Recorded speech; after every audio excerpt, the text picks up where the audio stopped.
pessoal! Bom dia! Bom dia para todos vocês que estão aí online, nos aguardando, né? Aguardando mais uma aula de Direito Administrativo aqui comigo, professora Natasha Donadon. É sempre um prazer estar aqui na companhia de vocês, né? Eu sempre fico acompanhando depois os comentários, são geralmente aí as mesmas pessoas que estão sempre aí fiéis, firmes e fortes.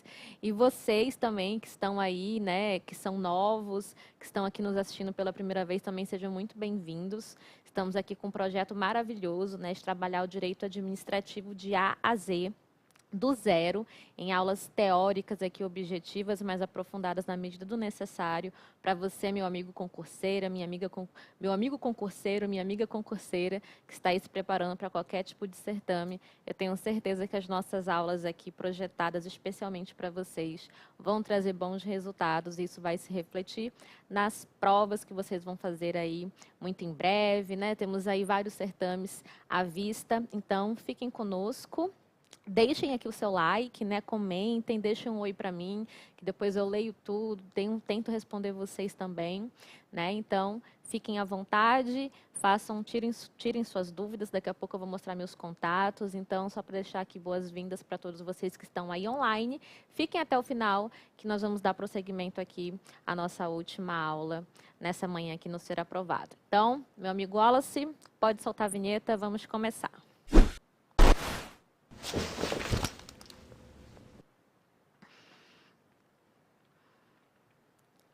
Fecha a porta. Fecha a porta.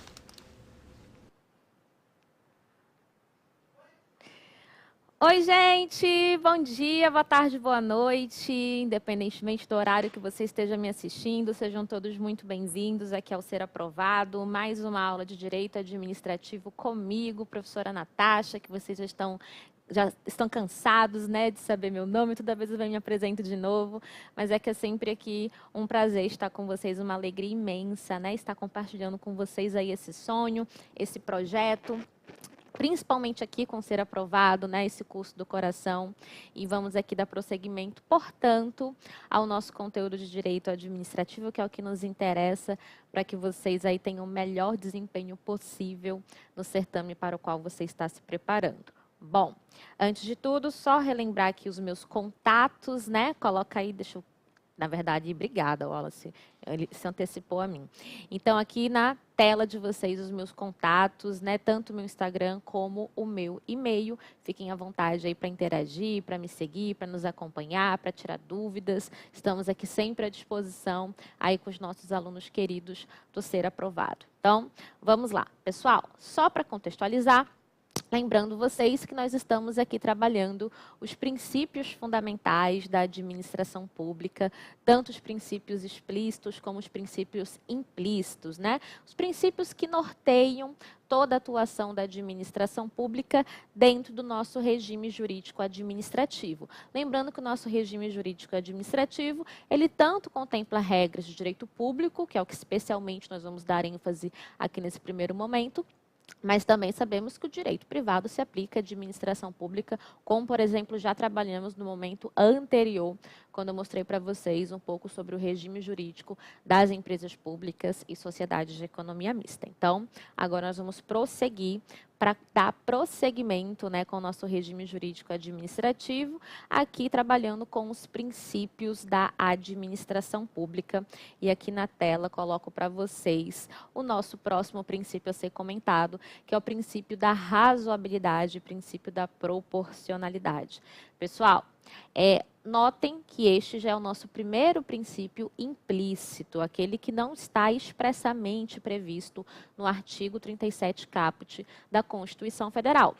Nos encontros passados, nós trabalhamos aqui basicamente com ênfase, né, no caput do artigo 37, além, né, de comentarmos os dois princípios implícitos, que são os mais importantes da administração pública, não os mais importantes propriamente dito, mas aqueles que dão base, né, aqueles que dão sustento e do qual todos os outros princípios decorrem, que é a supremacia do interesse público e a indisponibilidade do interesse público, né? E depois vimos legalidade, impessoalidade, moralidade, publicidade e eficiência. Então, agora vamos comentar o princípio da razoabilidade, o princípio da proporcionalidade. Pessoal, Muito provavelmente vocês já devem ter ouvido falar sobre esse princípio, é um princípio que se aplica também a outros ramos do direito. Mas aqui, especialmente no direito administrativo, ele tem aqui uma função, ele tem uma missão muito importante. Vamos lá. Vocês sabem que os atos administrativos, eles tanto podem ser vinculados, mas também podem ser discricionários, conforme está aparecendo aí na minha lousa, né? Eles podem ser vinculados e também podem ser discricionários. Quando eu falo de um ato discricionário, eu me refiro àquele ato, né, que tem aqui, que recai sobre ele uma liberdade bem maior em relação aos atos vinculados, para que o agente público possa praticar esse determinado ato. Então, aqui ele vai ter um grau de liberdade maior, de criatividade, ele vai ter uma margem de escolha, obviamente, sempre voltado para o interesse público. Então, não é que, ao praticar atos discricionários, o agente público não esteja respeitando o princípio da legalidade. A própria norma, a própria lei, que não necessariamente é em sentido formal, ela permite com que aquele agente público pratique este ato, né, dotado de liberdade. E aqui ele vai fazer aquele juízo famoso de conveniência e oportunidade para selecionar, para fazer a melhor escolha voltada para o interesse público, para a satisfação do interesse público. Então, nesses atos discricionários, onde eu tenho aqui maior liberdade, mais precisamente quando este ato implica em uma restrição ou condicionamento a direitos do particular, e aqui eu também dou um exemplo mais específico, quando, por exemplo, nós aplicamos sanções administrativas aos particulares, é extremamente necessário. Por que, professor, é necessário? Porque eu estou interferindo na esfera individual, estou interferindo nos interesses, seja nos direitos, seja aqui na propriedade do particular, condicionando, limitando, aplicando sanções a esse particular. Então, deve-se ter aqui um limite, devemos ter aqui uma forma de impedir com que este agente público, o qual tem a competência de praticar o ato discricionário, se exceda, atue ali com abuso de poder, né? Que ele possa se exceder na sua competência, se exceder na sua atuação. Então, para impedir com que esse agente público, ele pratique atos, né, além do necessário, além do razoável, além do proporcional, vem aqui a incidência, vem aqui a aplicação do princípio da razoabilidade, princípio da proporcionalidade. Então, aqui nós já conseguimos identificar qual é a função basilar deste mencionado princípio aqui para o regime jurídico de direito administrativo. É exatamente aqui, principalmente, impedir com que o agente público ele pratique atos fora aqui do nível razoável, do necessário, do adequado, do proporcional para atingir o interesse público. Então, nossa finalidade é a satisfação do interesse público e, para tanto, devemos ter essa adequação entre os meios e os fins para que esse ato não fuja aqui do necessário para a satisfação do nosso objetivo. Então, é exatamente isso. Como, por exemplo, né, quando o agente público vai aplicar uma sanção a um particular. Olha que exemplo interessante, né? Vamos supor que nós estamos falando aqui de uma visita em loco da vigilância sanitária municipal, né? Vamos supor ali que a legislação municipal traz para esse vigilante algumas possibilidades de aplicação de sanção, né? Algumas espécies de sanções administrativas em virtude do descumprimento das regras, né, sanitárias. Temos ali uma advertência, uma apreensão, destruição de produtos, de alimentos, de insumos. Temos também a aplicação de multa e a interdição do estabelecimento. Nesse caso, a gente observa que nós temos aqui a sanção mais branda até a sanção mais grave, mais agressiva.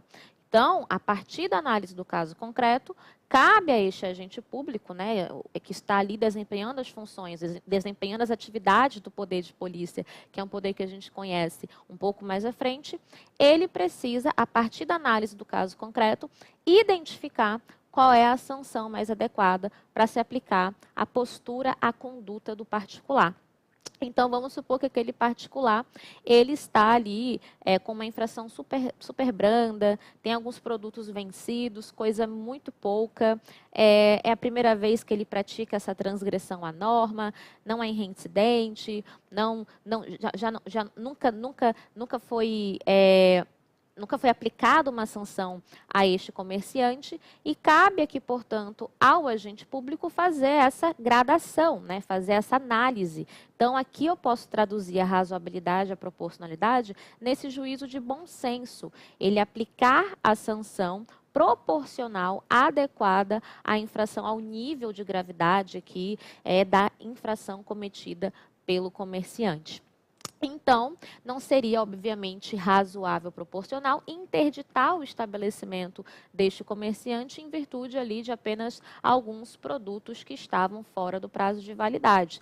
O adequado aqui seria, eventualmente, aplicar uma multa, uma advertência mais multa, ou apreensão, destruição dos alimentos, algo nesse sentido. Até porque, imaginem, ao ele se deparar, se ele aplica a interdição do estabelecimento, que é a sanção mais grave, quando ele se deparar com uma infração realmente grave, algo que careceria, né, da interdição, ele não teria ali, eventualmente, a sanção proporcional a ser aplicada para aquela conduta de acordo com o grau dela, né, de reprovabilidade. Então, pessoal, fiquem ligados, a razoabilidade e a proporcionalidade, elas exigem aqui essa adequação, esse bom senso, né, na análise do caso concreto, praticando atos discricionários, né, o agente público analisando o caso concreto, ele vai observar na norma, né, a própria liberdade que a norma lhe trouxe, qual é a conduta, né, qual é ali o ato administrativo adequado para a satisfação do interesse público aqui na medida do necessário, né, sem cometer excessos, sem cometer abusos. Muito bem. Bom, nós temos aqui previsão legal para o nosso mencionado princípio, o princípio da razoabilidade, o princípio da proporcionalidade. Temos aqui, deixa eu ampliar, temos aqui a Lei 9784 de 99, que é a nossa lei famosíssima, né, do nosso processo administrativo federal. Esta lei, lá no artigo 2º, ela traz expressamente, né, que previsto o princípio da razoabilidade e proporcionalidade. Mencionei para vocês que esse tal princípio não é previsto na Constituição, entretanto, ele encontra amparo na legislação infraconstitucional. E aqui, mais no parágrafo único, inciso 6º, a gente consegue observar aqui uma pequena evidência do que significa essa razoabilidade, proporcionalidade, de acordo com o que nós estamos comentando aqui na nossa presente aula. Olha o que ele fala aqui, ó, que nos processos administrativos serão observados, entre outros, os critérios de adequação entre os meios e fins, vedada a imposição de obrigações, restrições e sanções em medida superior aquelas estritamente necessárias ao atendimento do interesse público. Então, notem, né, observem comigo como a própria lei ela impede que o agente público se exceda, né, que ele interfira na esfera privada, que ele interfira nos interesses, nos direitos dos particulares, fora do necessário, né? Se excedendo ao necessário, se excedendo ao adequado. Então, esse é o sentido da razoabilidade e proporcionalidade, né? Ele atua aqui especialmente esse princípio para impedir esses abusos, os excessos por parte da administração pública. Bom, aqui demonstro para vocês uma pequena fórmula, né? Aqui são pequenas decorrências do princípio da razoabilidade e proporcionalidade. Quando eu falo de direito administrativo, a doutrina majoritária acrescenta que o mais adequado a se mencionar é que a razoabilidade é um gênero que tem como espécies ali a adequação, a necessidade e a proporcionalidade em sentido estrito, né? Quando eu falo de adequação, eu estou querendo entender, estou querendo aqui observar se a conduta que eu estou tomando, a conduta que eu estou aqui adotando, ela realmente vai me trazer os resultados pretendidos. Ou seja, se o ato que eu estou praticando é capaz de me levar ao objetivo almejado. Então, aqui eu vou fazer uma pergunta, né? Qual é a pergunta aqui que decorre da adequação? Deixa eu mudar a cor da minha caneta. Deixa eu pegar uma cor aqui que se destaque. Eu vou usar o branco, né? Aqui, ó. Eu alcançarei. A pergunta que eu quero fazer aqui, se eu alcançarei os resultados almejados. Então, você faz essa pergunta quando você está falando de adequação. Eu alcançarei os resultados almejados? Se a resposta for sim, nós estamos aqui ok, né, kit com a adequação. Então, é plenamente possível que esse ato seja razoável, né, ele seja proporcional. Então, é a primeira pergunta que o agente público tem que se fazer, é se o ato que ele está praticando, de fato, vai lhe encaminhar, vai lhe conduzir ao resultado que ele pretende, sempre voltado, obviamente, para a satisfação do interesse público. Muito bem, esta é a adequação. No segundo ponto aqui, eu tenho a necessidade. Aqui na necessidade, eu vou fazer a seguinte pergunta. Se esses mesmos resultados, eles poderiam... Então, deixa eu colocar aqui. Se os mesmos resultados... Vou tentar fazer uma letrinha bonitinha. Se os mesmos resultados poderiam ser alcançados... Acho que vai caber. Com medida mais prudente ou branda? Prudente. Gostei da canetinha branca. Mais prudente, mais branda e menos restritiva. Essa é a pergunta. Não coube aqui a interrogação, vou colocar aqui embaixo. Então, aqui na necessidade, a pergunta que vocês devem se fazer é se aquela medida, né, que está sendo adotada, ela de fato é necessária. Por que, professora, ela não seria necessária? Será que você não tem ali à sua disposição? Será que você não pode optar por uma medida menos restritiva, menos agressiva, mais branda, né, mais prudente? Então, aqui a necessidade, ela vai trazer aqui essa régua, né, para o agente público medir a sua conduta, aqui visualizando, né, realizando se ela de fato é necessária para atingir aquele resultado pretendido. Então, eu quero atingir o resultado X. Então, se eu tenho à minha disposição uma medida mais branda, que vai me levar ao mesmo resultado, que vai me trazer os mesmos benefícios pretendidos, por que não adotar a mais branda, menos restritiva, que é exatamente o que a gente observa aqui, né, na própria Lei 9784 de 99, que traz esse entendimento, né? Nós só vamos ali impor obrigações, restrições, sanções na medida do necessário. Então, vamos aqui respeitar a necessidade para que, de fato, o interesse público seja atingido, seja alcançado. Então, essa é a segunda pergunta que o agente público precisa se fazer para identificar se aquela medida ela vai ser razoável, né? Determinar se os resultados não podem ser alcançados com uma medida mais prudente, menos agressiva, menos restritiva.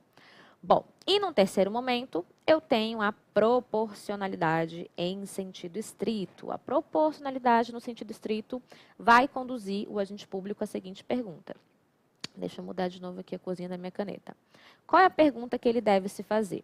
Se as restrições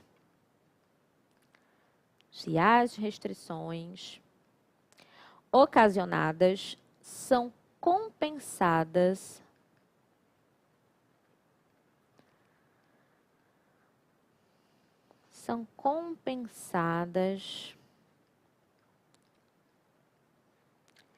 pelos benefícios que elas proporcionam. Benefícios que proporcionam. Então, essa é a terceira pergunta que o agente público vai fazer. Se, nesse caso, os ônus não estão superando os bônus, ou seja, se as restrições elas são de fato compensadas ou não pelos benefícios que estão sendo proporcionados pela medida que o agente público está tomando. Então, aqui para ter uma conduta razoável, o agente público tem que determinar se os prejuízos não estão superando os benefícios. Se isso acontecer de fato, ele não está aqui amparado pela razoabilidade, ou seja, aqui no sentido específico, pela proporcionalidade em sentido estrito. Então, ele precisa aqui de um resultado, ele precisa de um ato administrativo onde os benefícios superem os ônus aqui, as restrições ocasionadas. Então, para o agente público aqui estar, de fato, amparado pelo princípio da razoabilidade, ele precisa ponderar esses 3 elementos, tanto a adequação, a necessidade e a razoabilidade em sentido estrito.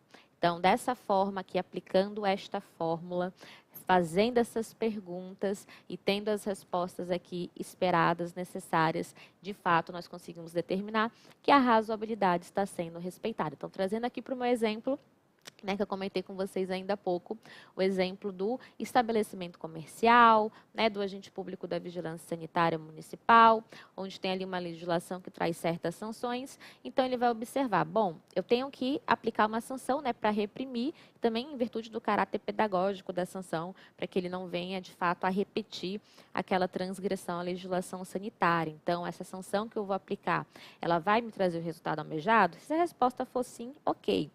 Necessidade aqui é muito importante, então ele vai escolher a mais branda, uma sanção que seja capaz de lhe garantir o resultado almejado, que possa punir de forma adequada o nível da conduta que foi praticado, buscando a menos agressiva, a mais branda aqui, a mais prudente. E aí, obviamente, em virtude do exemplo que eu trouxe, de apenas uns produtos fora do prazo de validade, não seria, obviamente, a interdição do estabelecimento, ele poderia aplicar uma multa, uma advertência, aí nós poderíamos analisar dessa forma.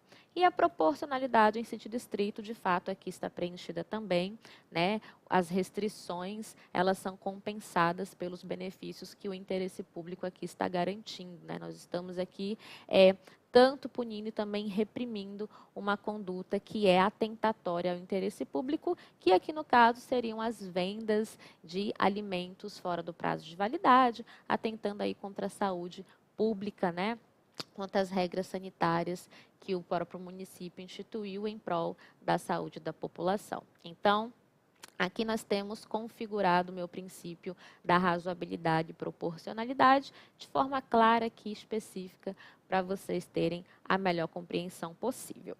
Bom, quero só fazer uma observação aqui com vocês em virtude do princípio da razoabilidade e proporcionalidade. Quando nós estamos falando do desrespeito a este princípio, da não atenção a este princípio, nós não estamos falando ali de um controle de mérito, de conveniência e oportunidade. Nós estamos falando de um controle de legalidade e legitimidade, ou seja, se o ato não atende o princípio da razoabilidade e proporcionalidade, este é um ato ilegal, este é um ato ilegítimo e não um ato inconveniente ou inoportuno. Então, isso é muito interessante, isso é muito importante destacar com os senhores e com as senhoras. Se o ato, repito, não atende o princípio da razoabilidade e proporcionalidade, não cabe à administração pública revogar, porque não reputa conveniente, não reputa oportuno. Neste caso, o ato possui um vício, ele possui aqui uma nulidade, então o ato carece da anulação por parte da própria administração pública ou por parte de provocação do judiciário quando provocado. Então, repito, não é análise da razoabilidade e proporcionalidade, não é um juízo aqui de mérito, não vai fazer juízo de conveniência e oportunidade, e sim uma análise de legalidade, controle de legalidade ou legitimidade. Então, fiquem atentos quanto a isso e não cometam erros. Então, vamos começar o nosso próximo princípio, o princípio da autotutela. Pessoal, o princípio da autotutela é mais um princípio aqui implícito, né? Ele não está expresso no caput do artigo 37 também, mas é um princípio importantíssimo que encontra amparo aí em súmulas que nós vamos ver daqui a pouquinho. Bom, o princípio da autotutela tem uma importância gigantesca, sobretudo quando nós estamos falando aqui do controle, né, de legalidade, do mérito administrativo por parte da própria administração pública. Como assim, professora? A própria administração pública pode se autocontrolar nesse sentido? Ela tem a capacidade de reapreciar o conteúdo dos seus atos? Exatamente isso. A administração pública que tem plena capacidade, pleno poder, pleno dever de fazer essa reanálise, essa reapreciação do conteúdo dos seus atos administrativos. E o mais bacana é que ela pode fazer isso de ofício, não necessariamente quando é provocada.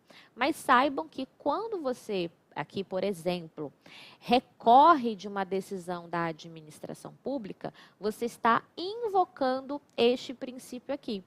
Quando você recorre administrativamente, pedindo para que a administração pública modifique um posicionamento, reforme uma decisão, modifique uma decisão sua, você está exigindo, você está solicitando que ela se faça uso aqui do princípio da autotutela.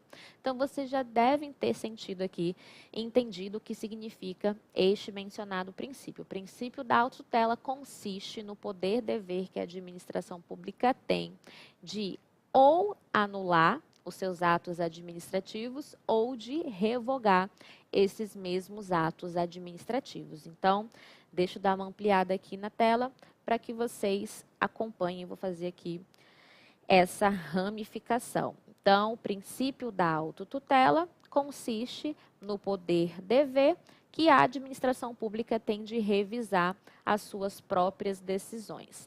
E essa revisão ela pode ter dois resultados diferentes, né? Ela pode pressupor a anulação do ato administrativo e também ela pode aqui resultar na revogação desse mesmo ato administrativo.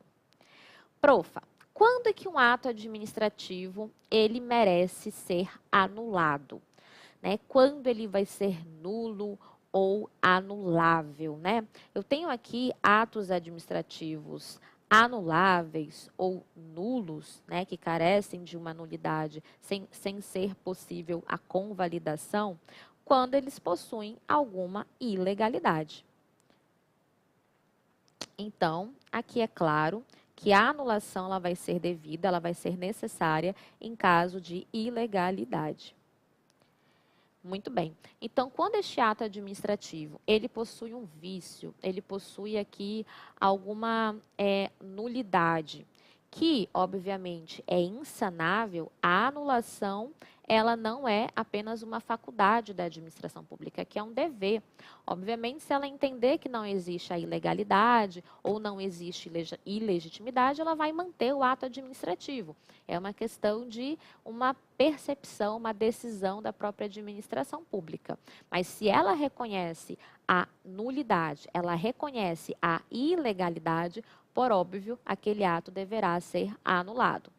Entretanto, não se preocupem, porque nós sabemos que, em virtude do princípio da inafastabilidade da jurisdição, artigo 5º, inciso 35 da Constituição, qualquer um de nós podemos acessar o Poder Judiciário, né, acessar a Justiça, para buscar ali a anulação de um ato administrativo. Mas vejam, isso não impede que a própria administração pública anule seus próprios atos, tanto de ofício, como também provocada por meio de recurso, por meio do direito de petição, que é também o meio pelo qual nós recorremos, usando o direito de petição, de nos comunicarmos com as repartições públicas, pedindo para que ela mude aquele posicionamento, né? Ela reforme uma decisão, ela modifique aquele seu conteúdo decisório. E aí nós estaremos invocando a autotutela, pedindo aqui a anulação de um ato administrativo, Entretanto, devemos mostrar, apontar qual é a ilegalidade que perfaz ali naquele ato administrativo. Então, temos aqui ilegalidade, cabe à administração pública, né, chegar a essa mesma conclusão da ilegalidade e anular o ato administrativo. Lembramos, né, que algumas nulidades, alguns vícios, eles são sanáveis, né?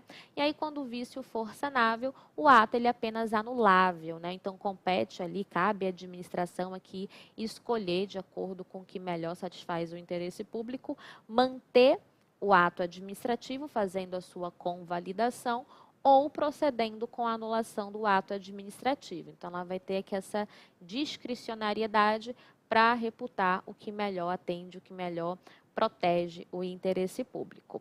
Muito bem. Mas quando eu estou falando aqui de revogação, eu já não estou trabalhando, não estou tratando de ilegalidade. A revogação, ela traz aqui para mim um outro sentido.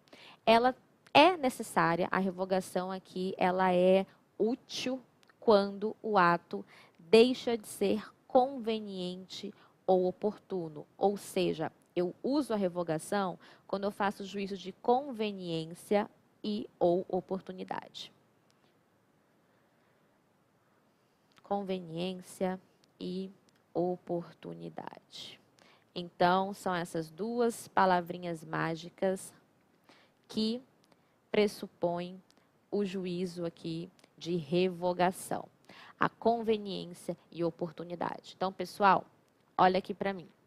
Quando a administração pública pratica um ato discricionário, então aqui eu já separo mais uma vez o ato vinculado do ato discricionário. O ato vinculado, repito, lembra vocês que é aquele onde a lei não traz margem para a liberdade, não traz margem para a criatividade, para que a administração pública decida conforme o que ela acredita que melhor atende o interesse público. Não. Aqui o ato vinculado, ele traz um pressuposto fático e um resultado, né? Então, ocorrendo aquele fato, no caso concreto, no mundo empírico, deve o agente público praticar ali o ato que a própria norma está exigindo, né? Que ela está sugerindo. Então, o agente público aqui, ele apenas aplica o que está em lei. Ele não tem liberdade para escolha, ele não faz juízo do que é mais conveniente e oportuno para o interesse público. Diferente aqui nos atos discricionários, como eu já expliquei para vocês algumas vezes, onde essa liberdade, ela existe. Entretanto, é uma liberdade super aqui restrita, né, que tem que atender à razoabilidade e proporcionalidade e tem que atender sempre à finalidade, tanto geral como específica do ato, que seria o interesse público sempre acima de tudo.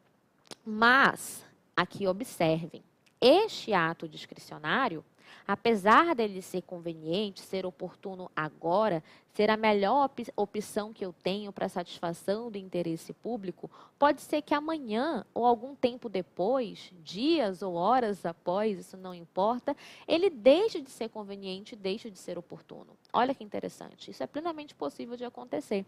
Os atos, né, o que é conveniente, o que é oportuno agora, pode não ser daqui num futuro próximo.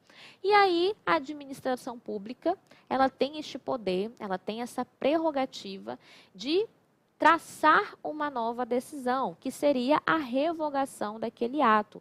Então, já que ele não mais é a melhor opção para satisfação do interesse público naquele caso específico, nós vamos revogá-lo e eventualmente praticar um outro ato ou encerrar, extinguir os efeitos daquele ato que estava em vigor até aquele presente momento. Então, a revogação ela vai encerrar os efeitos daquele ato administrativo, visto que não mais ele atende, não é mais a opção que melhor atende o interesse da coletividade. Então, um exemplo, né? Vamos supor que a administração pública fez ali uma contratação, né, para atender um excepcional e transitório interesse da administração pública, fez uma contratação temporária.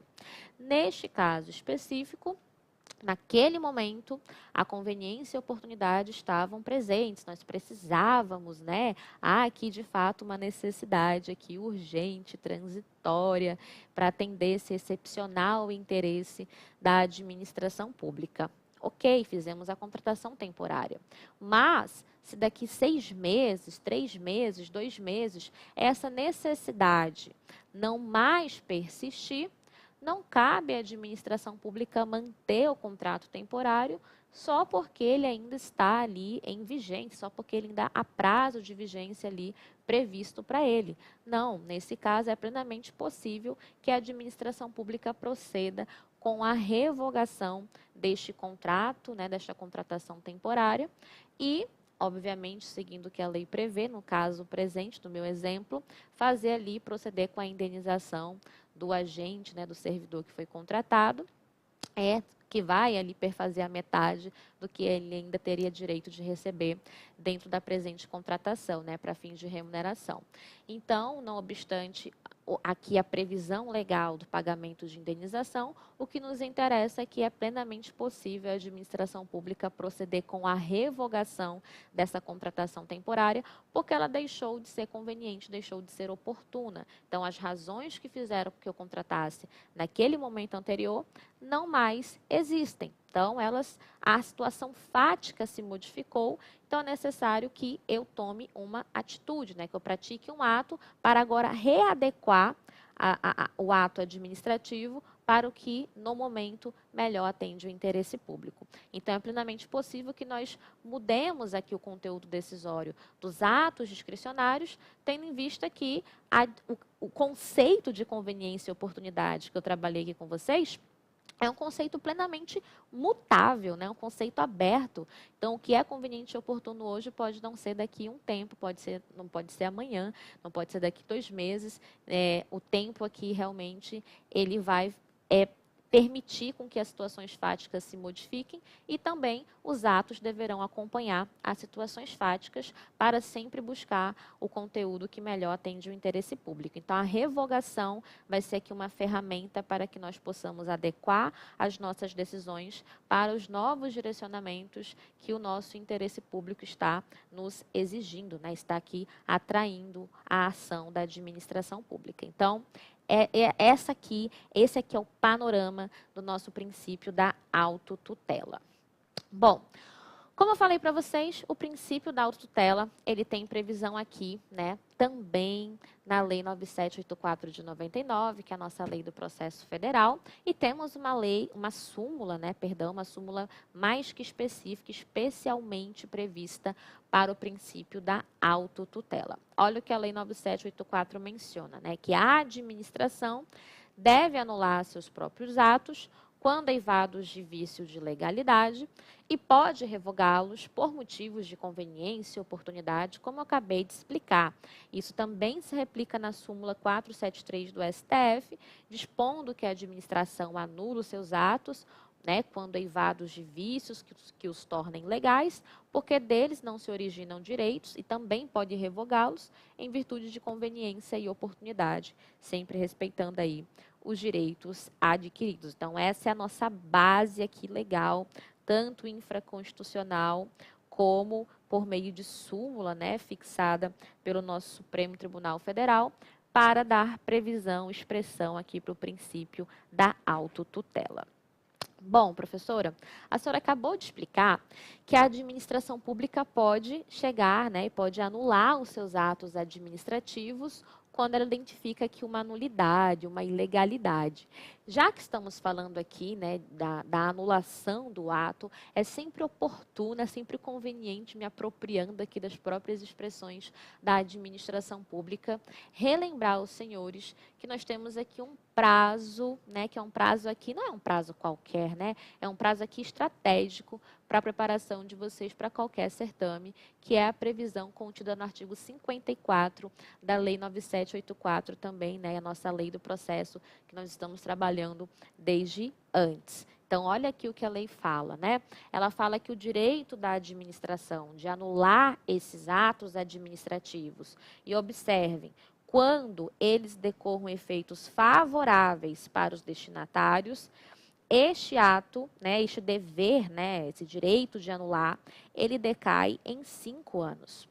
Então, a administração, ela tem aqui 5 aninhos aqui prazo aqui de 5 anos para proceder com essa anulação quando este ato ele traz para o destinatário um efeito favorável. Então, aqui é uma tentativa de garantir a estabilização dessa relação jurídica, já fazendo aqui link com o princípio da segurança jurídica, da proteção à confiança, né, de estabelecer uma relação aqui de estabilidade nas decisões, nos conteúdos decisórios da administração, que gerem aqui efeitos favoráveis para os seus destinatários, né, para que eles não sejam surpreendidos ali no futuro, 6, 10 anos após, 10 anos depois, com uma decisão, né, anulando aquele ato que lhe trazia um efeito favorável e trazendo aqui um transtorno gigantesco, uma insegurança jurídica gigantesca. Então, aqui no nosso princípio da autotutela, a anulação deste ato administrativo deve seguir aqui o prazo de 5 anos, né? Contados da onde, professora? Conforme a gente vê aqui na parte final do artigo 54 da Lei 9784, contados da data em que foram praticados. E, por último, né, já fazendo aqui link também com o princípio da boa-fé, nós temos aqui uma ressalva. Este prazo não se aplica quando for comprovada a má-fé do agente público, perdão, do destinatário. Então, quando o destinatário está ali agindo de má-fé, quando tem má-fé comprovada, por óbvio, esse prazo aqui não se aplica, a administração pode anular o ato, ainda que superior, né, com prazo superior ali a 5 anos.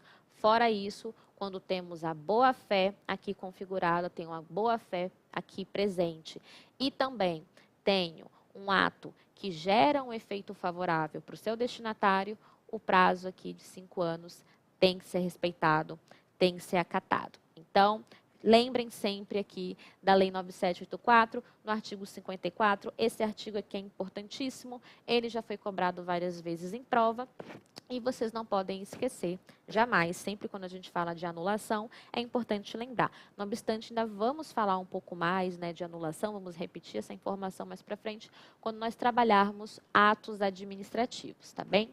Então, vamos aqui para uma terceira informação importante, em decorrência a esta última que eu acabei de trabalhar com os senhores e com as senhoras. Bom, existe uma exceção para o prazo aqui, né, decadencial de 5 anos, que eu acabei de mostrar do artigo 54 da Lei 9784 de 99, que é a Lei do Processo Federal. O STJ entende o seguinte, olha aqui comigo que o STJ entende.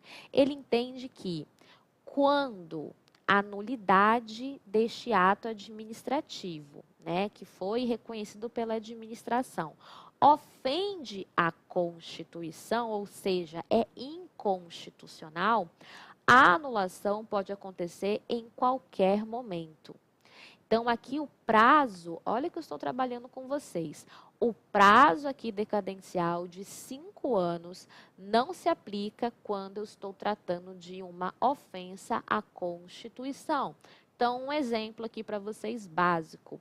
Vamos supor que a contratação de determinado servidor público se deu sem a previsão ao requisito constitucional, ao preceito constitucional do concurso público, artigo 37, inciso 2º da Constituição.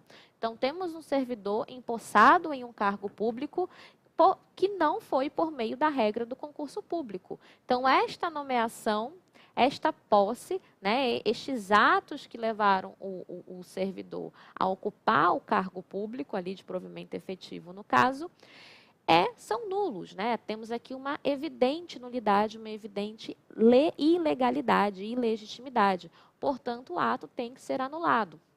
Ah, prof, aí o prazo ali quinquenal, né? O prazo ali de 5 anos que a senhora acabou de apresentar, porque eu vejo que é um ato que favorece o destinatário, vamos supor ali que ele estava de boa-fé, né? A má-fé tem que ser comprovada, a boa-fé se presume. Então, a administração ela fica limitada aos 5 anos? Não. Não, aqui ela não precisa ficar limitada aos 5 anos, ela não tem que se preocupar com esse prazo decadencial de 5 anos, porque eu estou tratando de um ato que ofende diretamente a Constituição.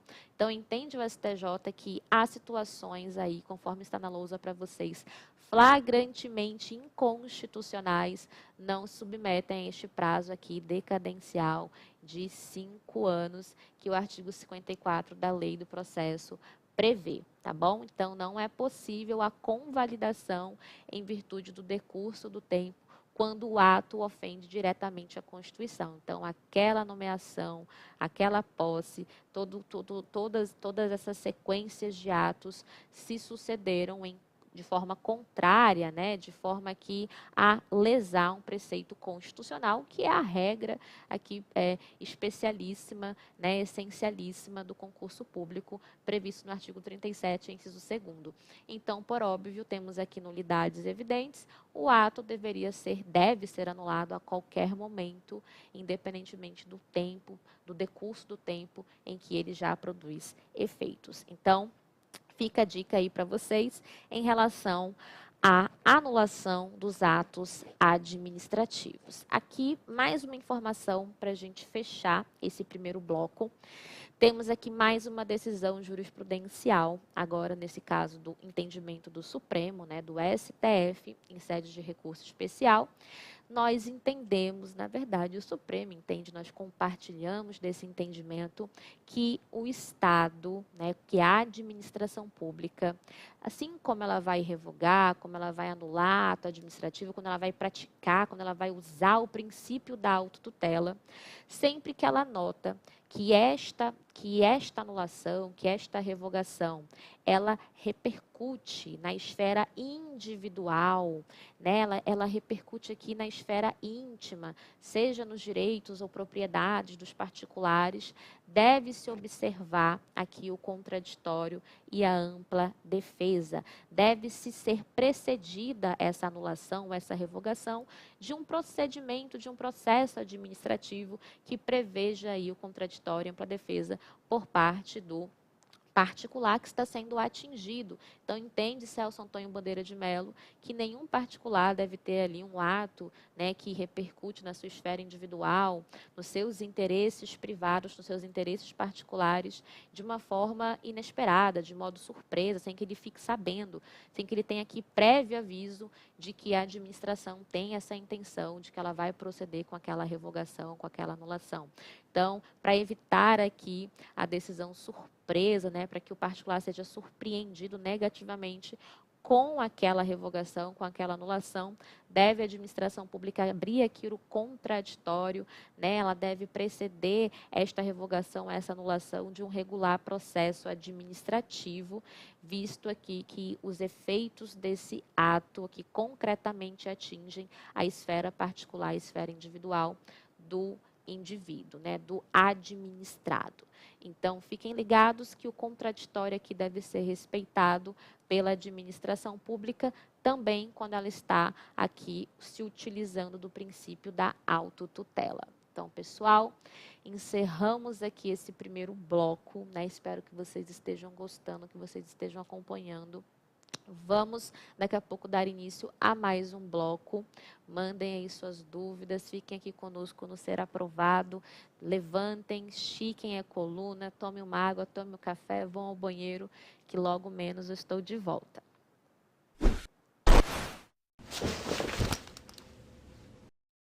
E você que foi aprovado para a segunda fase do concurso da Polícia Militar do Amazonas. Você quer gabaritar sua redação e sua prova discursiva? Não perca a oportunidade de fazer parte do nosso aulão de véspera para a segunda fase da Polícia Militar, que será realizado no auditório Boas Novas. As vagas são limitadas e nós vamos estar com o brabo da redação. Sem dúvidas aí, um dos melhores professores de redação do Brasil, conhecido como a melhor plataforma de correção. Por isso, clique no botão, faça parte desse aulão que eu tenho certeza que você vai gabaritar, ó, e estar dentro das vagas, hein? Te aguardo lá, tamo junto, dia 11 de junho, bora vencer!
foi aprovado para a segunda fase do concurso da Polícia Militar do Amazonas. Você quer gabaritar sua redação e sua prova discursiva? Não perca a oportunidade de fazer parte do nosso aulão de véspera para a segunda fase da Polícia Militar, que será realizado no auditório Boas Novas. As vagas são limitadas e nós vamos estar com o brabo da redação. Sem dúvidas aí, um dos melhores professores de redação do Brasil, conhecido como a melhor plataforma de correção. Por isso, clique no botão, faça parte desse aulão que eu tenho certeza que você vai gabaritar, ó, e estar dentro das vagas, hein? Te aguardo lá, tamo junto, dia 11 de junho, bora vencer!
Fala pessoal, estamos de volta, né, para o nosso segundo bloco do encontro de hoje, né? Você que chegou agora, você que entrou agora na nossa live, sejam bem-vindos. Deixa like, deixa comentário, quero ver tudo aí depois. Então, meu amigo Wallace, pode jogar a vinheta, vamos para a parte 2 da nossa aula de hoje.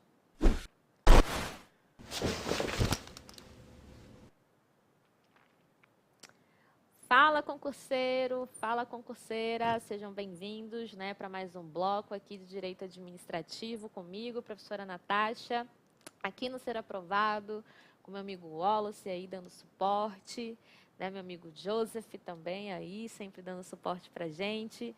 Vamos dar prosseguimento aqui ao nosso conteúdo, né, nosso conteúdo programático voltado para o seu certame. Você está aí firme e forte, se preparando conosco, e muito obrigada por isso, né? Obrigada por nos receber aí onde você estiver, por vocês sempre adquirirem nossos cursos, continuem. Aqui é exatamente a melhor opção que vocês têm para se preparar para qualquer certame, que vocês tenham aí o sonho, né, de fazer, de alcançar, né, o resultado pretendido só com o mérito de vocês aí, né, resultado de muito esforço, resultado de muita dedicação. Então, vamos lá, né, slide aí aparecendo para vocês na tela. Vamos dar sequência aqui à nossa aula de princípios. Estamos concluindo, né, esse tópico de princípios que fazem parte, que norteiam o regime jurídico administrativo.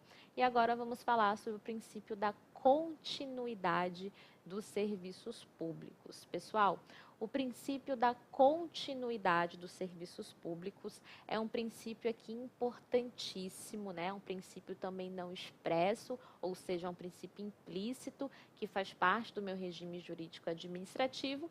E eu quero aqui fazer apenas uma pequena observação introdutória, né?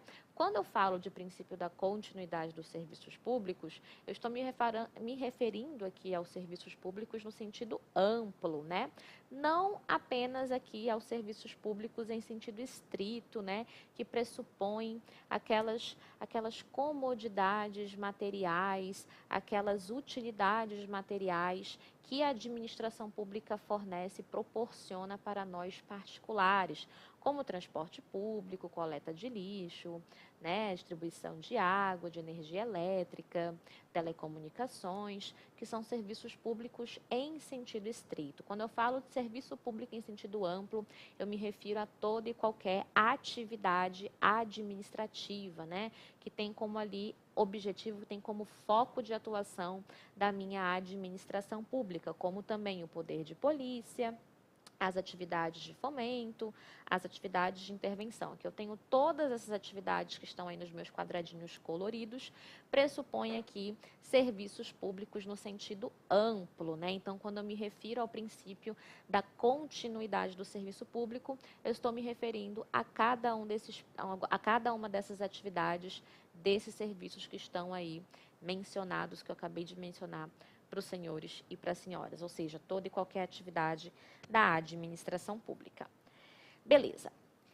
Quando, né, eu falo da continuidade do serviço público, eu estou aqui me referindo à necessidade, estou aqui me referindo ao dever da administração pública manter sempre o prosseguimento, a permanência da prestação desses serviços, ou seja, eu entendo aqui que a lógica é não interromper. Ou seja, são serviços que devem ser prestados de modo ininterrupto. Portanto, aqui exige da administração pública, demanda da administração pública uma organização, né? Ela tem que se anteceder ali a todos os seus elementos, seus bens, se organizar, administrando, gerindo o seu pessoal, os seus recursos, para manter a continuidade, aqui o prosseguimento da prestação desses serviços públicos. E agora vamos trabalhar rapidamente com algumas repercussões, né, a este princípio, o princípio da continuidade do serviço público. Primeiro, trabalhando aqui com a possibilidade ou não dos servidores públicos usarem, né, exercerem o direito que todos nós reconhecemos, que é o direito de greve. Será que o servidor público, a servidora pública, a professora, tem direito de greve? A resposta é positiva, sim, né, como vocês bem já devem conhecer. O artigo 37 da Constituição, lá no inciso 7, prevê lá expressamente, né, que a administração pública exercerá o seu direito de greve, os servidores públicos, melhor dizendo, exercerão os seus direitos de greve nos termos e nos limites definidos em lei específica. Então, bom, aqui nós temos uma boa e uma não tão boa notícia. Primeiro, a boa é que o direito de greve, sim, é devido aos servidores públicos. A outra notícia não tão boa é que esse direito, segundo a Constituição, seria, né, exercido nos termos e nos limites de lei específica, ou seja, é uma norma aqui de eficácia limitada, que demandaria, né, que demanda ainda, nós não temos essa lei criada atualmente, até o presente momento, que demanda uma conduta, né, aqui uma participação do Poder Legislativo ao fabricar, ao editar esta lei, que regulamente o exercício do direito de greve pelos servidores públicos. Então, professora, já que o servidor público depende de lei, né, de uma criação legislativa específica para exercer seu direito de greve, e essa lei ainda não existe, segundo a senhora acabou de mencionar, como que atualmente os servidores públicos, eles podem exercer esse tal direito, né?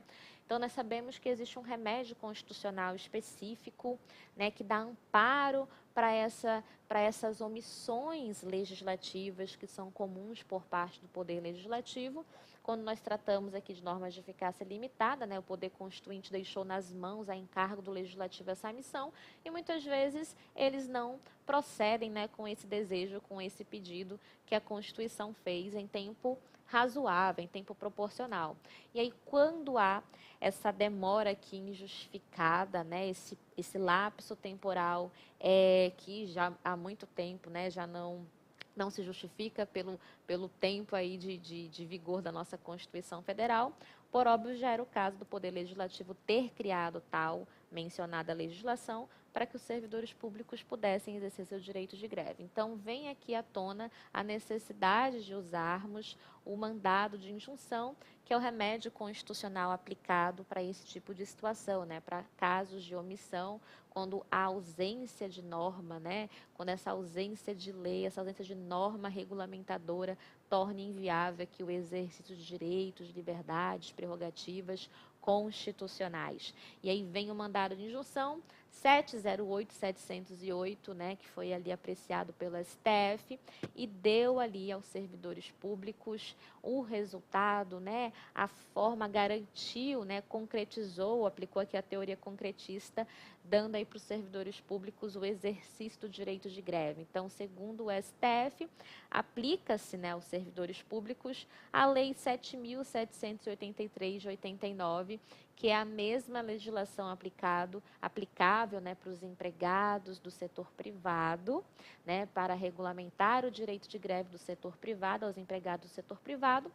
Usamos aqui em analogia, estamos aqui emprestando a legislação, dando esses mesmos parâmetros, obviamente adequando a realidade da administração pública para os servidores públicos. Então, diante dessa inexistência legal, né, que disciplina o direito de greve especificamente para os servidores e servidoras, o STF concretizou aí o exercício desse direito usando como parâmetro a Lei 7.783 de 89, né? Então, atualmente, servidores podem greviar com base na mencionada legislação. Lembremos aqui de uma exceção, né, muito importante, ainda mais para vocês ali que eventualmente se preparam ou ali pensam em se preparar para uma carreira policial. Temos aqui uma observação de que os policiais, tanto civis, federais e militares, eles não têm direito de greve, ou seja, agentes da segurança pública aqui que atuam diretamente com a segurança pública, eles não têm o direito de exercer o direito de greve, em virtude ali, obviamente, da altíssima essenciabilidade da atividade que eles desempenham, né?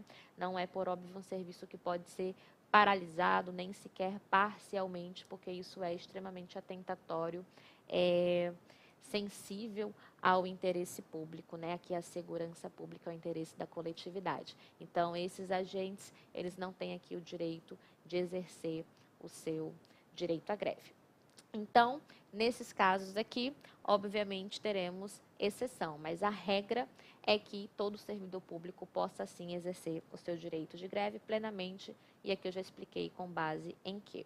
Então, aqui fazendo relação com o princípio que a gente está trabalhando, o princípio da continuidade, por óbvio, ele não é absoluto, mas certamente o direito de greve só pode ser exercido de modo com que o serviço público não fique paralisado completamente, né? Então, tem que haver ali a adequação, tem que haver ali uma organização prévia por parte dos agentes públicos para que apenas haja uma paralisação parcial e não comprometa, por óbvio, aqui o núcleo essencial da atividade que está sendo desempenhada pela administração pública. Bom, ainda falando sobre o direito de greve, é sempre pertinente, né, trazer aqui à tona essa decisão do STF.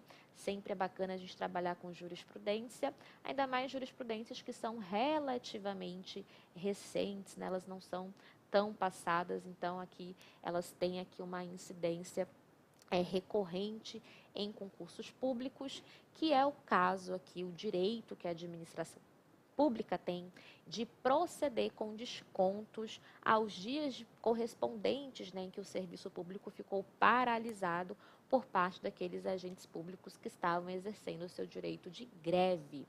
Então, fica configurada aqui, segundo o próprio STF, a suspensão do vínculo funcional durante os dias em que o servidor público esteve ali exercendo o seu direito de greve, e isso gera para a administração pública aqui o dever, né, esse direito de proceder com o desconto dos dias que houve a paralisação daquele mencionado serviço público, né? Obviamente que temos aqui as exceções, é permitida a compensação em caso de acordo, então se tem um acordo prévio realizado com a administração pública e esses servidores públicos, os descontos não serão mais devidos, né?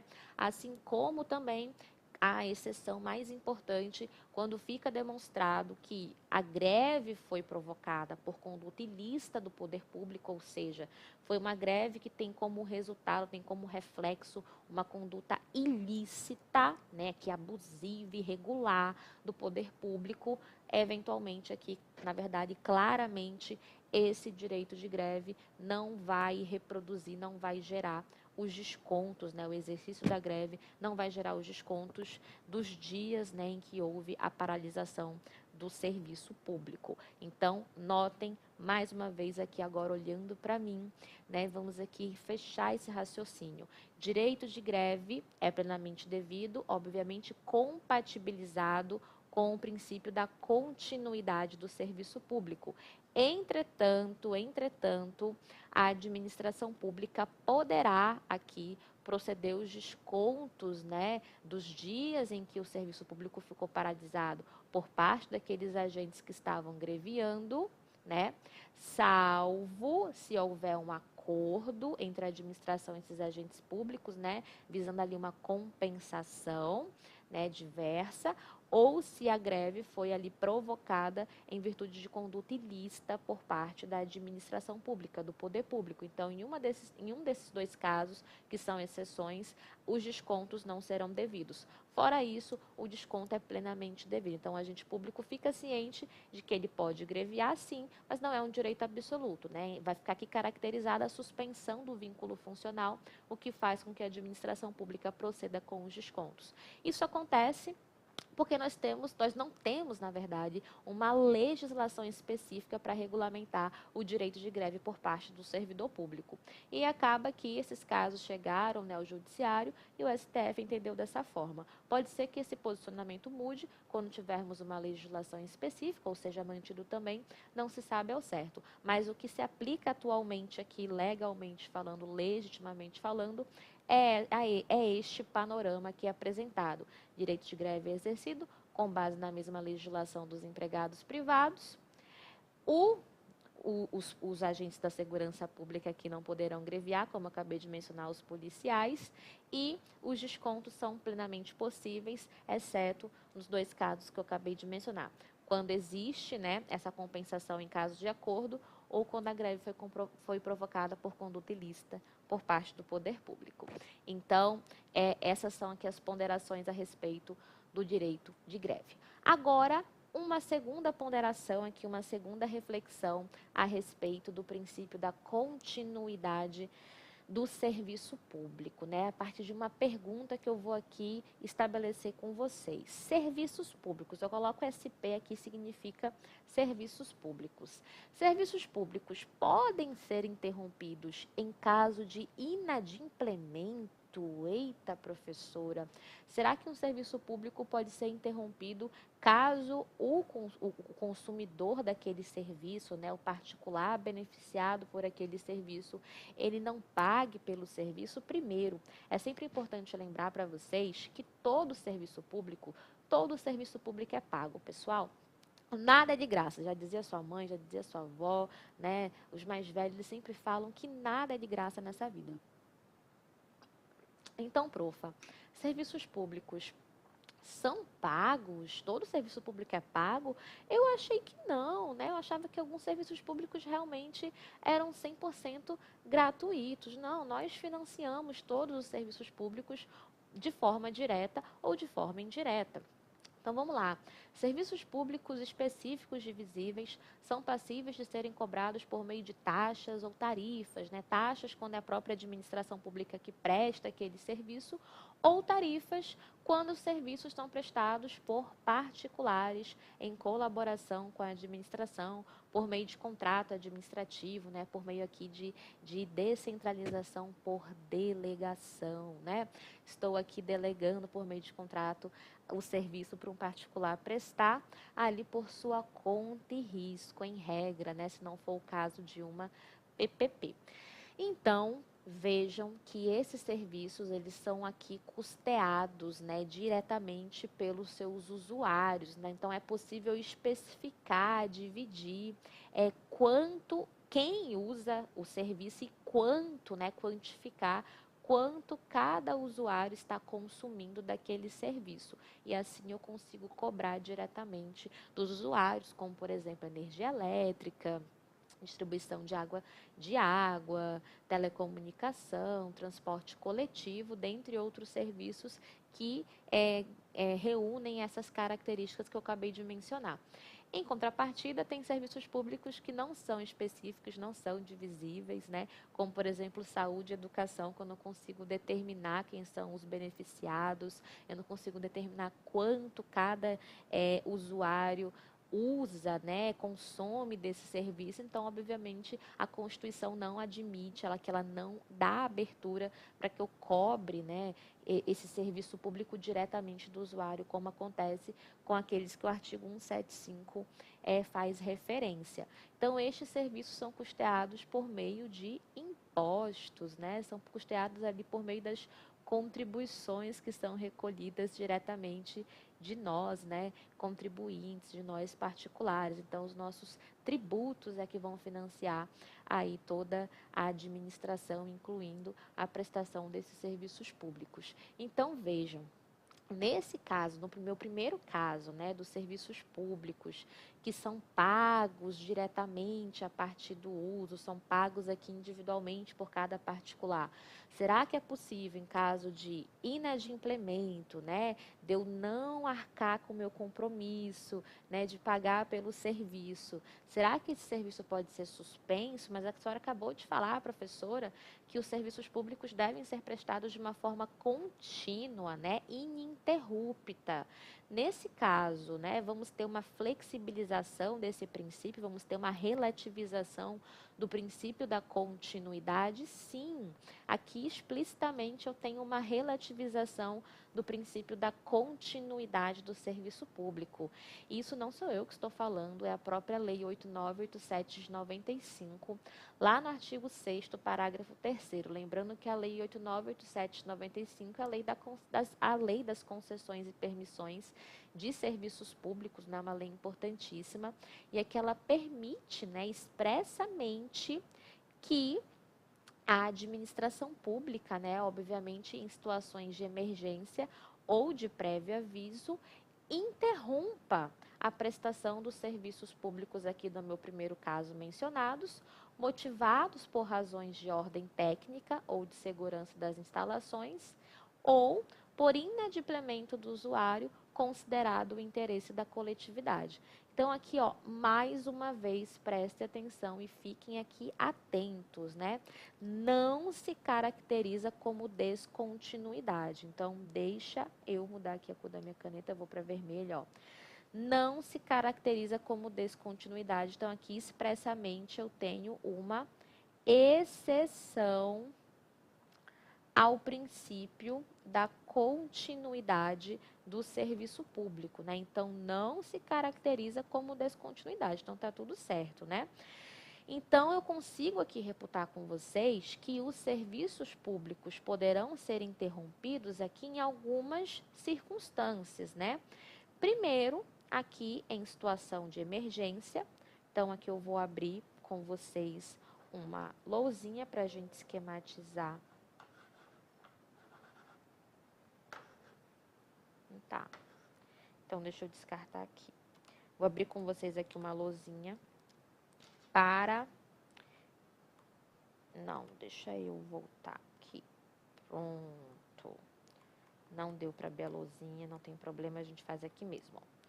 Vamos aqui, então, esquematizar aqui do ladinho, ó. Primeira hipótese, onde eu consigo excepcionar o princípio da continuidade do serviço público.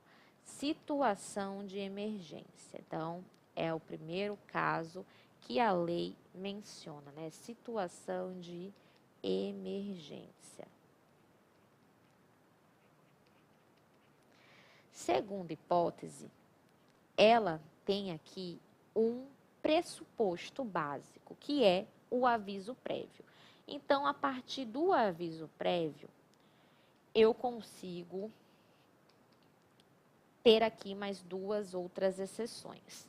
Vou colocar aqui 2.1, né? A minha primeira exceção aqui do item 2 é quando eu preciso interromper o serviço por razões de ordem técnica. Então, vou colocar aqui razões de ordem técnica. E o 2.2, meu segundo caso, que também depende de aviso prévio, é o que a gente estava aqui em dúvida, né? O que estávamos em dúvida, que é o caso de inadimplemento. Então, vamos por aqui o inadimplemento.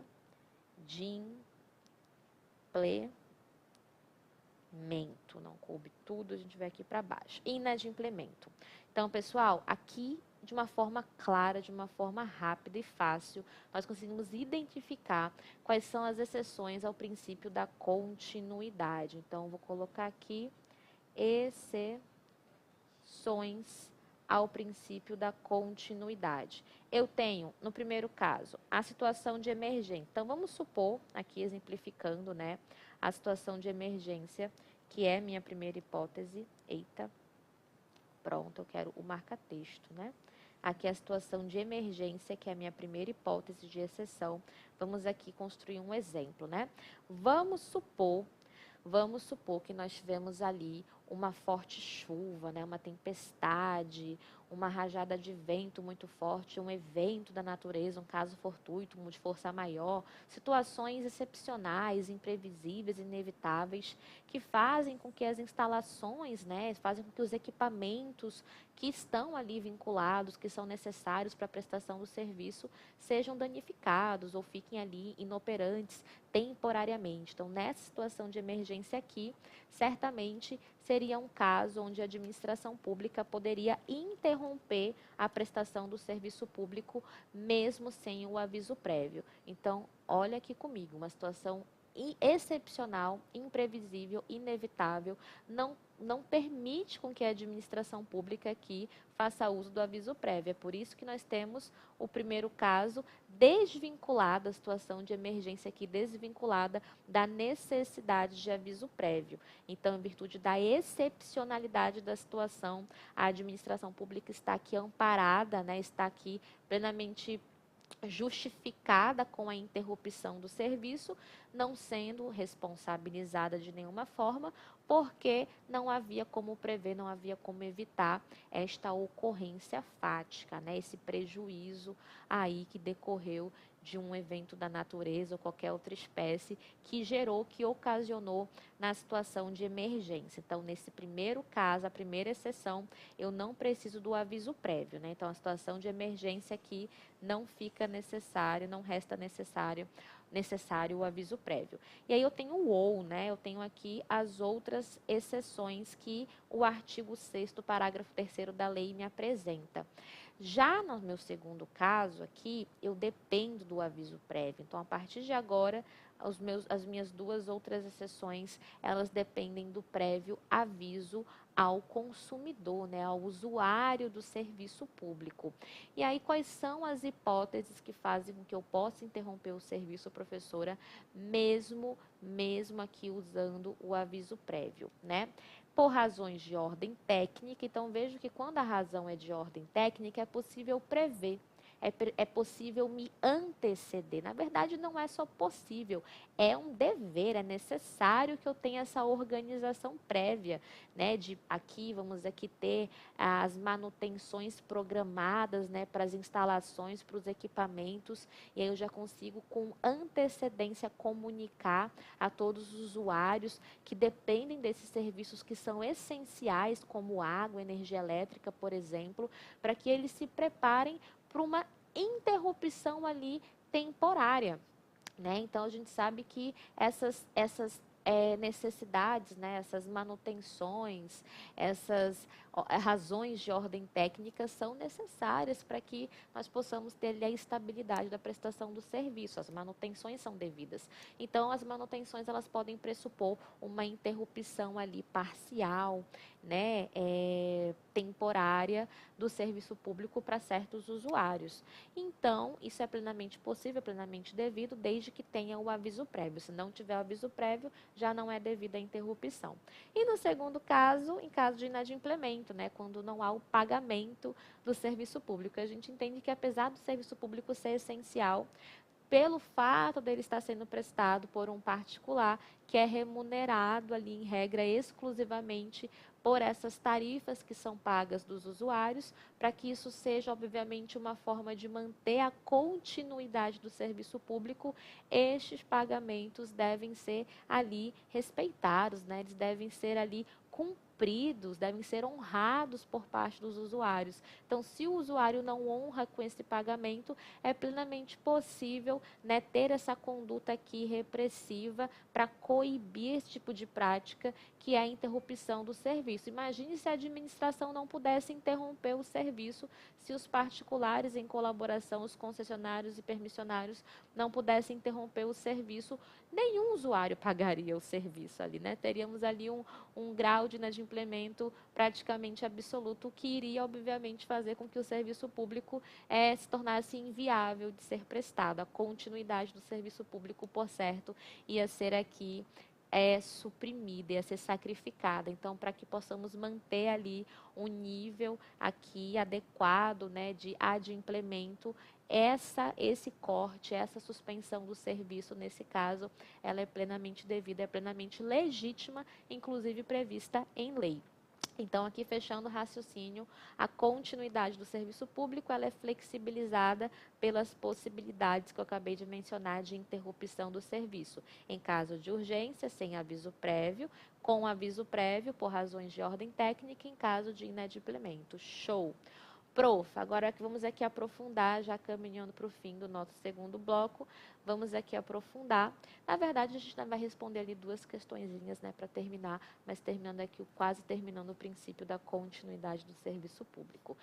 Vamos aqui fazer algumas ponderações importantes a respeito desse corte, a respeito da suspensão do serviço público. Pessoal, vocês acham, né, e eu tenho certeza que isso passou pela cabeça de vocês, profa, será que é possível também interromper a prestação do serviço pelos órgãos, repartições, unidades, né, da administração pública? Será que os prédios, né, os estabelecimentos públicos também pagam tarifas, né, de serviços públicos, como, por exemplo, água, energia elétrica? Sim, eles também pagam e, em regra, eles também, caso não cumpram, né, não honrem com esse pagamento, eles também terão esse serviço público interrompido, terão um serviço público suspenso.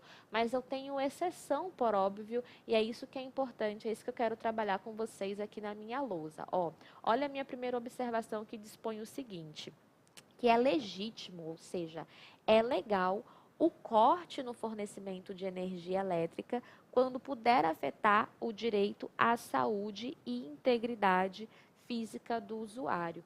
E observe que esse direito aqui à saúde e integridade física do usuário, tanto pode ser um usuário, deixa eu aqui pegar uma outra corzinha de caneta, tanto pode ser um usuário de serviço de saúde pública, também pode ser um usuário, né, de saúde no âmbito particular. Então, vou colocar aqui público, no ambiente público e no ambiente particular.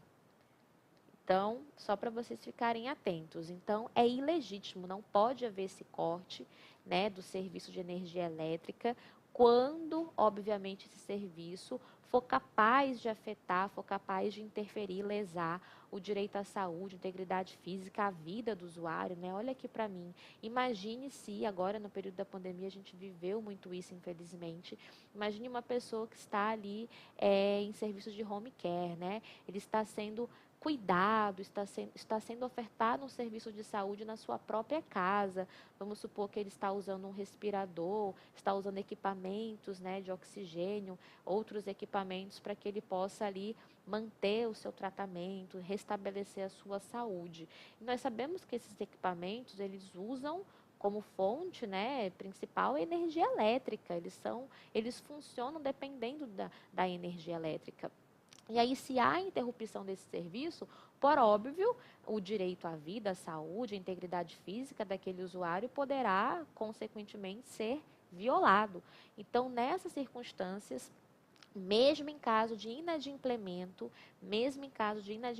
repito, e também quando há necessidade de manutenção, não vai ser possível a interrupção do serviço para aquele usuário, né? Então, esse usuário ele tem que se antecipar, os seus responsáveis têm que se antecipar, caso seja aplicado à sua situação uma dessas duas hipóteses, né? Caso tenha o aviso já prévio de corte por caso de inadimplemento ou aviso de suspensão em caso de manutenção, né, de ordem técnica, por razões de ordem técnica, deve o usuário se antecipar para solicitar para o responsável da prestação do serviço não proceder com a suspensão do serviço, porque isso, por óbvio, vai lesar os direitos aqui à vida, à integridade física, à saúde daquele determinado usuário. A mesma lógica se aplica para a administração pública, né, para os espaços públicos. Mesmo que o Estado, qualquer ente federativo esteja inadimplente, há o corte, a suspensão da prestação do serviço público aqui não vai ser devida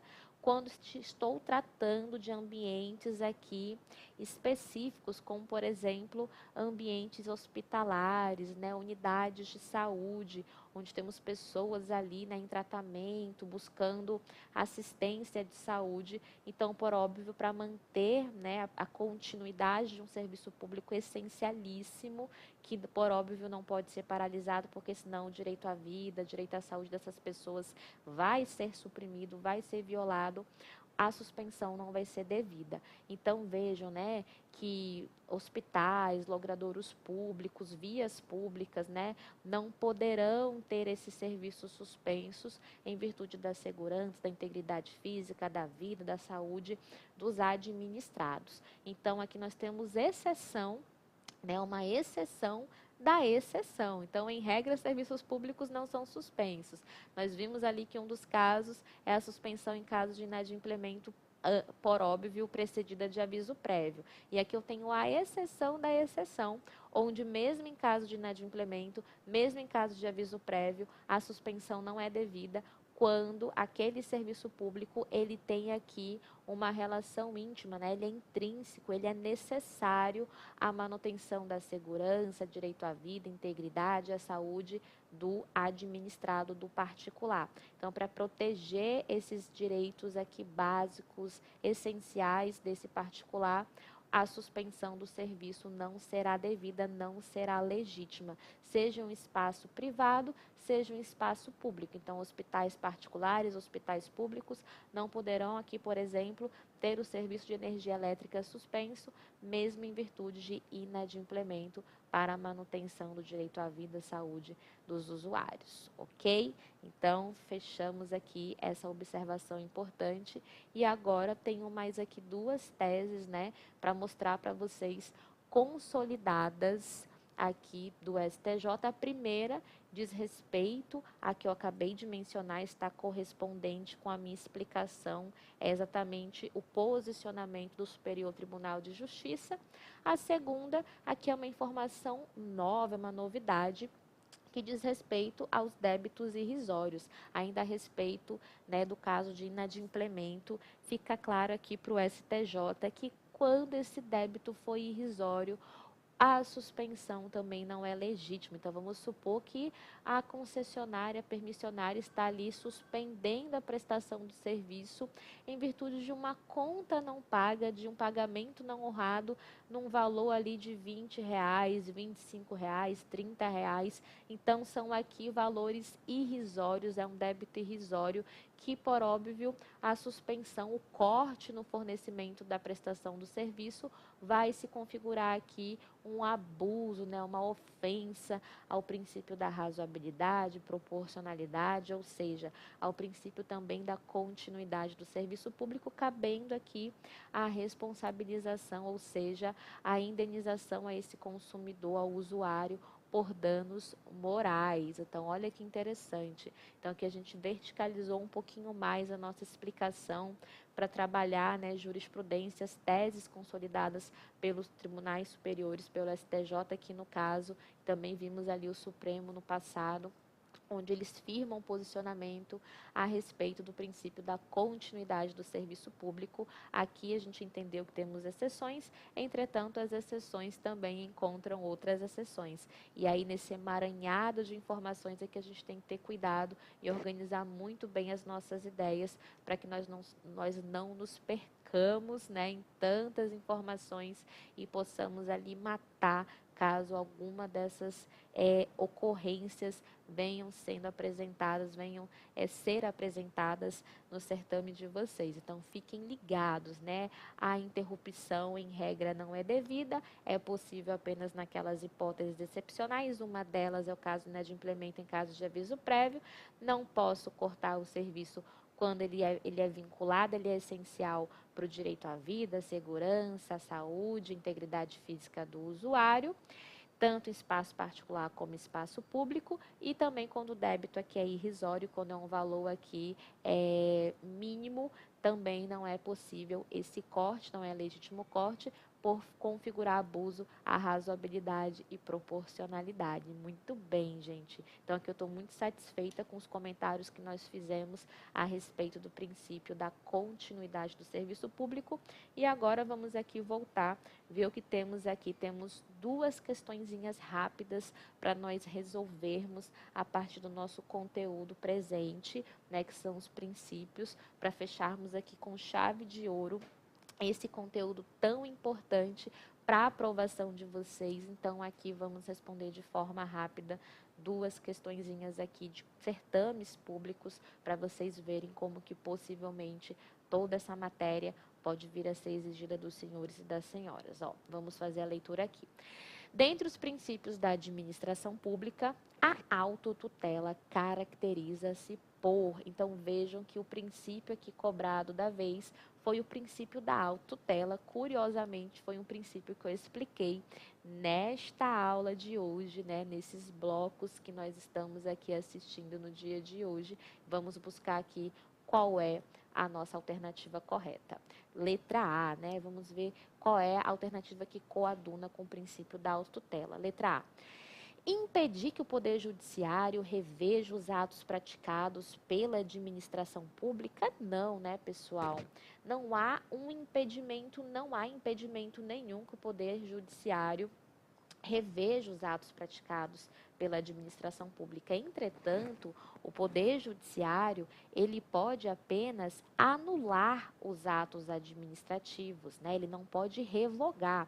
Então, aqui ele pode revisar, né? Ele pode fazer a apreciação do conteúdo do ato administrativo, entretanto, procedendo com a sua anulação. A revogação, pessoal, e aqui é importante fazer esse parênteses com vocês, reforçar essa informação com os senhores e com as senhoras. A revogação, ela depende do juízo de conveniência e oportunidade. A gente faz aqui um juízo de mérito. Este mérito administrativo, ele é privativo, ele é devido ao poder executivo. Então, em virtude do princípio da separação dos poderes do artigo 2º da Constituição, não é possível que o Poder Judiciário intervenha no mérito da administração pública. Não pode o Poder Judiciário impor, determinar o que é conveniente, o que é oportuno, a título de atos a serem praticados pela administração.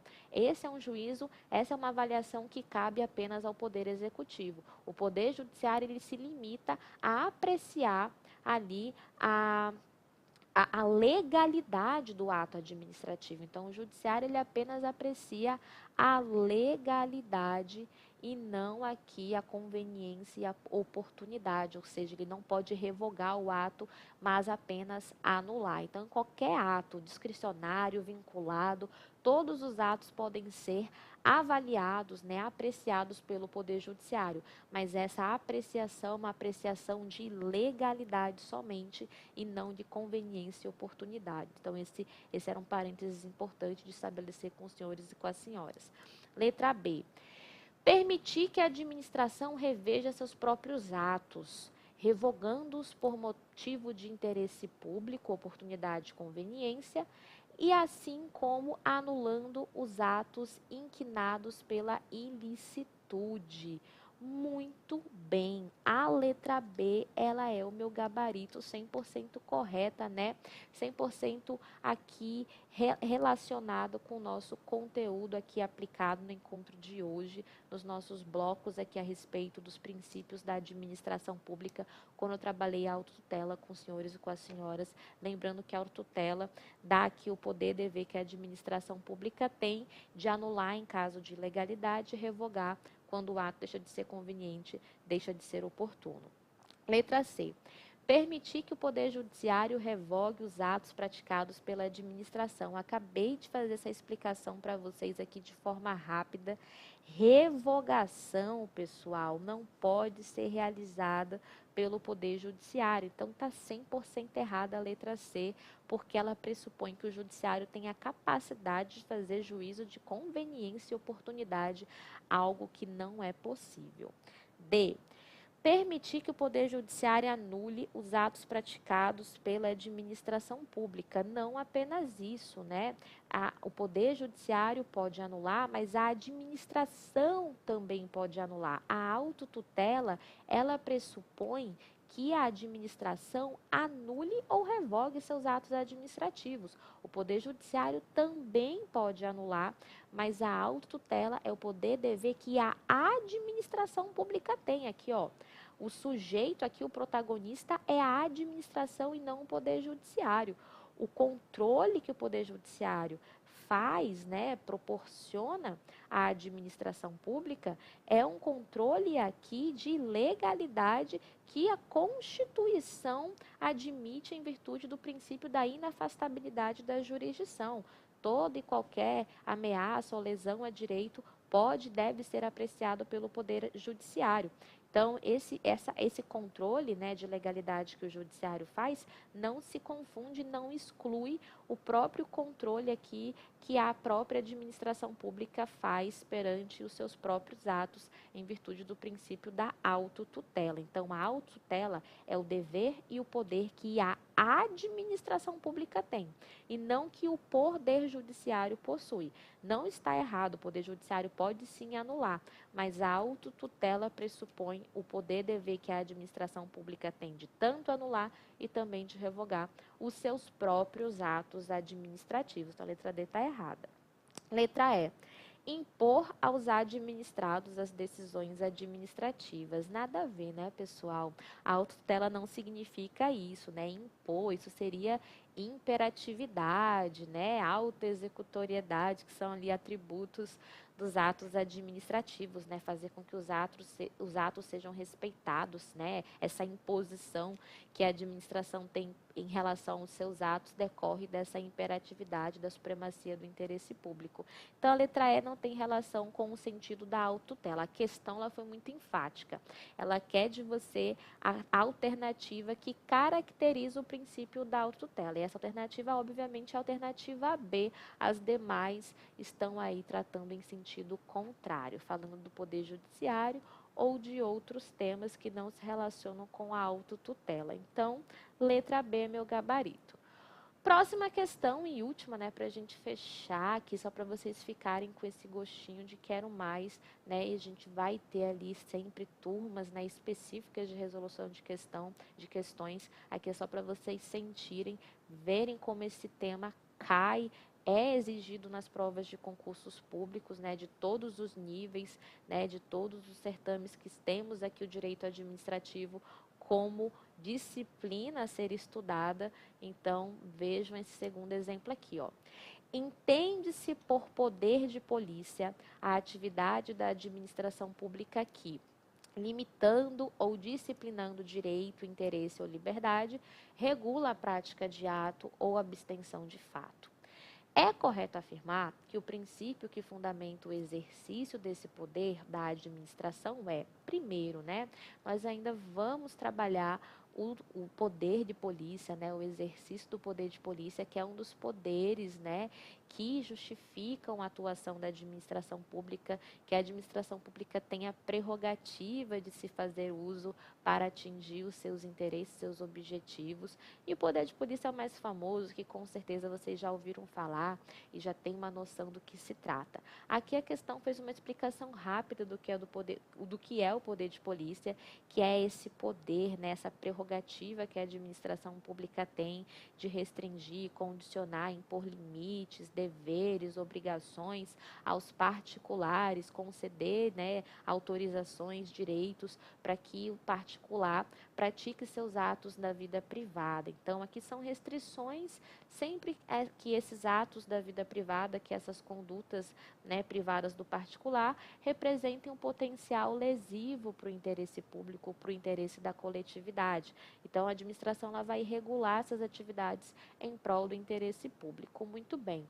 E aí a questão ela quer saber qual é o princípio da administração pública que justifica o uso do poder de polícia por parte do Estado, por parte da administração. Então, qual é o princípio que vai justificar, que vai fundamentar o exercício do poder de polícia, que é esse poder, né, que restringe, condiciona, limita, né, as nossas práticas aqui, as nossas condutas no ambiente privado.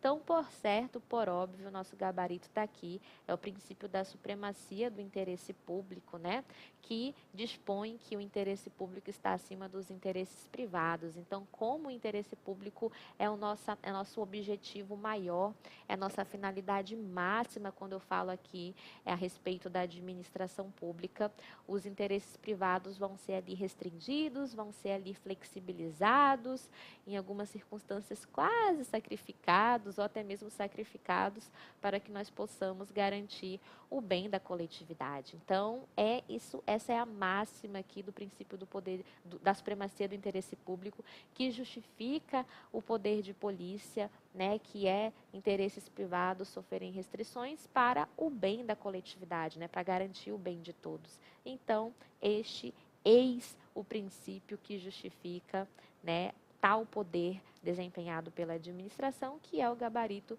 que a questão aqui de número 2 gostaria de exigir de você, meu concurseiro e minha concurseira. Então, fechamos aqui mais um bloco, né? Fechamos aqui mais um tópico aqui das nossas aulas teóricas de direito administrativo. Espero que vocês estejam gostando aqui, espero que vocês estejam aprendendo muito comigo. Então, interajam comigo aí nas minhas redes sociais, né? Mandem e-mails se tiverem dúvidas específicas, entrem em contato com o curso também. Nossa família que está sempre disposta a auxiliar e a conduzir vocês da melhor forma. Então, pessoal, vamos aqui fechar mais esse bloco. Solta a vinheta, meu amigo Wallace, e muito em breve estaremos de volta.